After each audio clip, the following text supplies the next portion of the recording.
a quick video on counting calories. It's something I get asked about a lot. It becomes this kind of black and white debate of you're either a calorie counter or you're not a calorie counter. Some people think it's obsessive and that calorie counting is kind of sucking the joy out of food. Some people need to stick rigidly to their counting their calories so that they are in control of their diet. Kind of try and get my clients to get away from this concept of you have to be one or the other. So you're either a calorie counter or you're not. Might be relying on intuitive eating or tracking another way, like taking photos of your meals. But let's say that you are trying to lose weight. By not counting your calories, by not having any form of tracking, by not working out what your daily calorie allowance is like, it's a little bit like going up a mountain in the dark with no map or compass and hoping that you'll get to the top of it. If you're trying to lose weight, then you need to add in some element of control, because at the end of the day, we've all heard about it, calorie deficit, blah, blah, blah.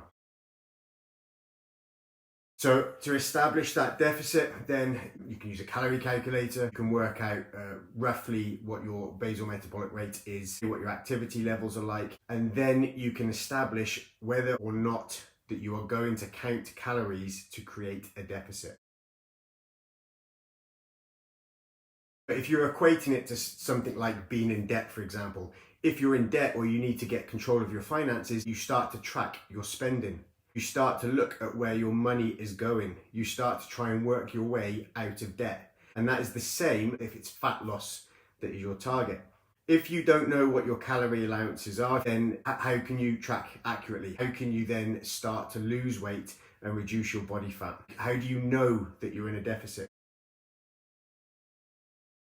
If clients are wanting fat loss, I'll get them to track. I'll help them work out what their calorie allowances are, how we're going to create the deficit, and then what method of deficit that we're going to use. I'm not particularly worried about particular diet methods. You know, you could be keto, you could be an intermittent faster, you could be on your 5-2, you could be a flexible dieter. What I try and do is to engage and get my clients to ask me about tracking their calories. From personal experience, I tend to go through stages where I will track my food.